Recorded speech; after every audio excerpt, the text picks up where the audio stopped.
Sedangkan Al-Quran menyelamatkan kita, menolong kita di dunia, apalagi di akhirat. Iqra'ul Quran fa innahu ya'ti yaumal qiyamah syafi'an li ashabih, kata Nabi. Bacalah Al-Quran, karena sesungguhnya Al-Quran itu di hari kiamat akan menjadi penolong bagi orang yang membacanya. Kenapa sih Nabi selalu bilang hari kiamat, kenapa nggak di dunia? Karena kondisi di hari kiamat jauh lebih sulit daripada di dunia. Jadi kalau di hari kiamat aja yang kondisinya sangat sulit, masalahnya sangat besar, Al-Quran menolong kita, apalagi di dunia, gitu maksudnya. Jangan sampai kita ngerasa kayak, kenapa sih obrolan hadis itu selalu urusannya akhirat, kiamat, padang mahsyar? Kenapa nggak dunia sih? Itu maksudnya. Kalau di akhirat saja yang lebih berat masalahnya, lebih banyak bebannya, lebih sulit keadaannya, Allah menolong kita, Rasul menolong kita, Al-Quran menolong kita, apalagi di dunia yang ecek-ecek, yang receh banget. Teman-teman tahu nggak? Masalah kita di dunia itu sebesar apapun, seberat apapun, itu tuh receh banget dengan dibandingkan masalah nanti di akhirat. Receh banget loh. Kita merasa hidup kita sempit mana dengan alam kubur.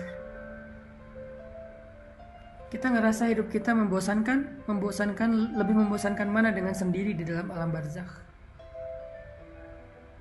Kita ngerasa ditinggalkan di dunia oleh orang yang kita cintai. Kita pasti akan ditinggalkan di padang mahsyar oleh orang yang kita cintai.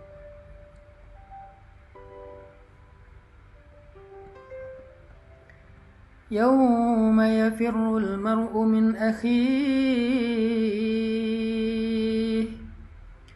يوم يفر المرء من أخيه وصاحبته وبنيه لكل امرئ منهم يومئذ شأن يغنيه.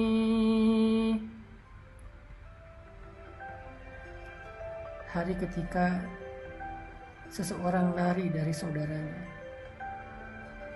lari dari ibunya, atau lari dari anak-anaknya. Setiap orang pada hari itu sibuk dengan urusannya sendiri-sendiri. Lebih berat mana? Ditinggalkan oleh orang yang kita cintai di dunia, padahal kita masih punya keluarga, kita masih punya orang tua, kita masih punya anak, kita masih punya sahabat, kita masih punya banyak yang mencintai kita dan memperhatikan kita, cuma ditinggalkan oleh satu orang sementara di dunia. Lebih berat mana dengan ditinggalkan oleh semua orang di akhirat ketika kita dalam keadaan sangat membutuhkan teman untuk menolong kita. Semua ninggalin kita. Ibu ninggalin kita, ayah ninggalin kita, pasangan ninggalin kita, walaupun kita dikuburkan di sebelahan dengan dia, atau bahkan satu liang lahat dengan dia, ninggalin kita loh, tanpa ada kata-kata. Kalau di dunia mungkin ninggalin dengan banyak alasan. Maaf, kita kayaknya nggak cocok, kita jadi temenan aja, kita jadi adik kakak aja, aku kayaknya belum siap menikah, aku masih mau kuliah. Banyak alasan, baik-baik dia ninggalin kita. Di akhirat gak ada sepatah kata pun dia ucapkan, dia ninggalin kita begitu aja. Bahkan ketika dia ngelihat kita sedang diseret oleh malaikat, na'udzubillah, karena dosa-dosa kita pun, dia gak akan nolongin kita loh. Keluarga kita gak akan nolongin kita loh. Kita disiksa, mereka gak akan nolongin kita di padang mahsyar. Terus gimana dengan cerita hadis bahwa orang soleh akan menolong sahabatnya di dunia? Itu nanti kalau udah lewat perhitungan hisab. Ada banyak fase kan akhirat itu. Ada fase kematian, ada fase alam barzakh, ada fase kiamat, ada fase berbangkit, ada fase mahsyar, ada fase hisab, ada fase syafaat, ada fase sirat, ada fase surga, ada fase neraka. Puncaknya fase memandang wajah Allah. Fase mana yang kita akan sendiri? Pertama, fase kematian. Gak ada yang bisa menolong kita. Gak ada yang bisa menyembuhkan kita dari kematian. Kalla idza balagatit taraqi wa qila man raq wa qila man raq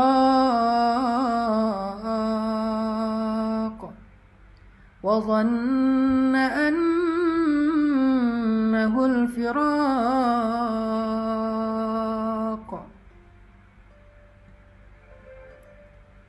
والتفت الساق بالساق إلى ربك يومئذ المساق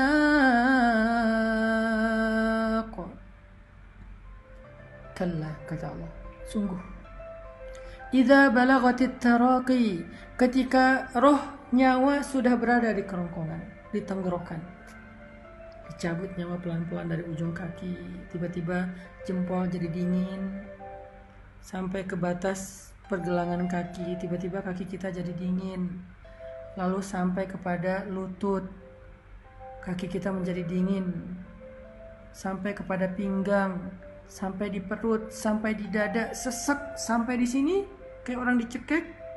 Idza balagatit taraqi, kalau nyawa udah sampai di sini. Wa qila man raq, perhatikan ayatnya, wa qila man raq. Kenapa saya berhenti tadi? Wa qila man raq, surat Al-Qiyamah. Wa qila man raq, kenapa saya berhenti? Kenapa enggak wa qila man raq? Kenapa wa qila man raq? Karena di situ ada tanda sakta. Sakta itu artinya diam. Jangan lanjutkan bacaan, tapi jangan bernafas dulu. Karena kalau udah bernafas namanya wakaf. Kalau nggak bernafas berhenti namanya sakta. Kita disuruh diam, tapi nggak boleh bernafas. Kenapa? Di situ ada filosofinya. Perhatikan terjemahannya. Wa qila man. Ditanya kepada dia, siapa? Siapa sekarang? Jawab siapa? Lalu kenapa diam? Karena nggak ada yang bisa dijawab, nggak ada yang bisa jawab, nggak ada yang bisa ditunjuk siapa. Siapa apa? Rokok yang bisa menyembuhkan. Man rok, siapa? Diam. Yang bisa menyembuhkan. Kenapa harus diam dulu? Karena ketika nyawa sudah sampai di tenggorokan, gak ada yang bisa menolong, gak ada yang bisa menyembuhkan. Sehingga Allah bertanya, man, siapa yang akan nolong kamu sekarang? Gak ada. Kita diam. Dokter? Gak bisa. Dokter angkat tangan. Keluarga, ayah, ibu, pasangan, suami, istri, anak, walaupun mereka sangat mencintai kita, tapi mereka gak bisa buat apa-apa. Mereka gak bisa nolong kita sama sekali. Gak bisa loh. Jadi kalau kita lebih setia kepada keluarga daripada Allah, tanya aja sama diri kita masing-masing. Apakah mereka akan nolong kita nanti? Enggak. Kalau kita gara-gara anak jadi nggak ke masjid, gara-gara keluarga jadi nggak ke masjid, gara-gara pasangan jadi nggak ke masjid, gara-gara keluarga jadi nggak berhijab, gara-gara keluarga jadi nggak sholat, gara-gara keluarga kita makan yang haram, kita mencari harta yang haram, gara-gara keluarga. Sekarang tanya, apakah kelak mereka bisa nolong kita? Jawabannya ada di Al-Qiyamah. Wa qila man raq. Gak ada yang bisa nolong kita. Balik lagi kepada pembahasan tadi. Boleh dengar musik selama itu bukan musik yang dilarang dalam Islam. Apa itu musik yang dilarang? Pertama, performernya adalah seorang cewek yang nonton cowok, nggak boleh. Kedua, isinya adalah tentang tubuh perempuan yang terlalu vulgar, atau tentang cinta-cintaan yang nggak halal, apalagi cinta semalam yang udah jelas-jelas haram, tentang baper-baperan, patah hati, pengen bunuh diri, lemah, nggak berdaya, yang syairnya melemahkan jiwa kita, itu dilarang. Tapi kalau lagu musik yang sekedar hiburan, motivasi, musik yang sekedar selingan, nggak ada bait-bait syair yang melemahkan semangat kita, maka nggak apa-apa. Tapi tetap itu nggak bisa memberi kebaikan kita di dunia atau di akhirat. Yang bisa ngasih kita kebaikan dunia dan akhirat itu Al-Quran. Maka dengarkanlah Al-Quran. Nasihat agama, maka carilah ilmu dan dengarkan nasihat ulama atau para dai atau para ustaz. Zikir, kalimat-kalimat mulia dari nama-nama Allah, itulah yang bisa menyelamatkan kita dunia dan akhirat.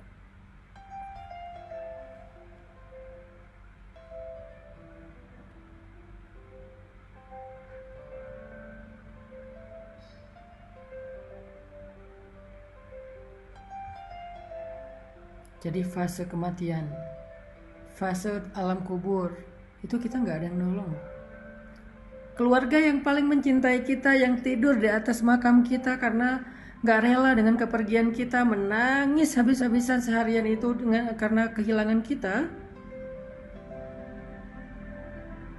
tetap dia akan melangkah pergi meninggalkan kita sendiri di kubur. Dia nggak akan nemenin kita di dalam alam kubur, nggak akan. Alam barzakh berapa lama? Sampai kiamat. Kalau kiamat masih 100 tahun lagi, berarti 100 tahun di dalam alam barzakh. Kalau 1000 tahun, berarti 1000 tahun di alam barzakh. Lalu ke kiamat sangkakala pertama, ada jeda sampai ke sangkakala kedua. Berapa lama jedanya? Paling cepat 50.000 tahun. Paling cepat 50.000 tahun antara sangkakala pertama dengan sangkakala kedua. Terompet pertama dengan terompet kedua. Ada 2 kali tiup terompet kan, malaikat Israfil. Jeda antara terompet pertama dengan terompet kedua paling cepat 50.000 tahun. Berarti kita di alam barzakh yang udah pasti 50.000 tahun plus dari kita meninggal sampai kiamat. Lama banget kan? Selama itu kalau kehidupan kita di kubur itu gak nyaman, gimana tuh? Bisa ditolong sama keluarga? Gak bisa. Lalu ditiup trompet yang kedua, berbangkit. Semuanya hidup lagi. Hidupnya fisik dan batin, kayak sekarang. Kayak di dunia. Hidupnya tuh nyata banget. Bukan mimpi, bukan halusinasi. Benar-benar nyata. Zahiran wa jasadan. Zahiran wa batinan. Ruhan wa jasadan. Roh dan jasad kita sama kayak sekarang. Hidup lagi. Tapi beda dunianya. Kita sudah hidup sekarang di dunia, di alam yang bernama Ardul Mahsyar. Ardun bahasa Arab yang jadi bahasa Inggris. Ard jadi earth. Ard jadi earth. Ardud dunya wa Ardul Mahsyar. Ada 2 earth dalam Islam. Earth dunia yaitu bumi, earth mahsyar.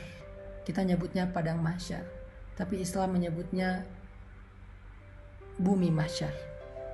Ada bumi dunia, ada bumi mahsyar. Ada 2 bumi. Bumi dunia namanya Ardud dunya. Bumi mahsyar namanya Ardul mahsyar. Kita hidup lagi di padang mahsyar. Bumi mahsyar. Gak ada pohon, gak ada lembah, gak ada bukit. Datar semuanya. Gak ada rumah, gak ada kendaraan. Yang lebih berat lagi, gak punya siapa-siapa. Noleh kanan kiri ngelihat pasangan kita, ngelihat orang tua kita, mereka gak ngelihat kita. semuanya sibuk sendiri-sendiri. Gak pakai baju apa-apa. Harian kata Nabi, telanjang. Kata Sayyidah Aisyah ini kan perempuan yang sangat pemalu ya. Aduhai betapa memalukan hari itu. Saya gimana nanti ya Rasulullah, pada hari itu malu banget. Kata Nabi, ya Aisyah, gimana kamu merasa malu? Sedangkan semua orang sibuk sendiri-sendiri, termasuk kamu. Dan kamu akan lebih fokus kepada ketakutan kepada Allah karena akan disidang dibandingkan dengan rasa malu. Hilang udah rasa malunya karena saking takutnya. Gak ada rasa malu. Semalu apapun dia, sifat pemalunya besar banget, tetap aja rasa takutnya lebih besar sehingga mau menghilangkan rasa malu. Saking takutnya kata Allah di dalam surat Al-Muzammil. Hari ketika seorang anak kecil menjadi beruban. Wildana Shiba. Anak kecil hari ketika bangkit lalu diseru oleh malaikat untuk jalan. Ada yang jalannya dengan jalan normal, ada yang membungkuk, ada yang merangkak, ada yang merayap, ada yang tertatih-tatih, ada yang guling-guling. Saking menakutkan hari itu sampai anak kecil aja yang masih bayi, yang rambutnya tebal, yang masih bukan bayi, anak kecil yang rambutnya tebal hitam tiba-tiba menjadi putih. Saking takutnya. Masuk ke hari hisab. Nggak ada yang nolong kita. Baru nanti beres hisab, Nabi akan menolong kita. Beres hisab atau ketika hisab, orang soleh akan menolong kita. Jadi sebelum terjadi hisab, perjalanan mahsyar yang jauh, bisa ribuan tahun juga itu, di dalam alam barzakh yang puluhan ribu tahun, ratusan ribu tahun, kita sendiri. Siapa yang nolong kita? Iqra'ul Quran fa innahu ya'ti yaumal qiyamah syafi'an li ashabih. Bacalah Al-Quran karena Al-Quran akan datang pada hari kiamat untuk menjadi penolong bagi saudara, bagi pembacanya. Disitulah kita butuh Al-Quran. Musik kita udah gak butuh. Lagu-lagu kita udah gak butuh. Orang yang kita cintai saat itu kita gak butuh. Semuanya akan kita tinggalkan kecuali amal soleh kita.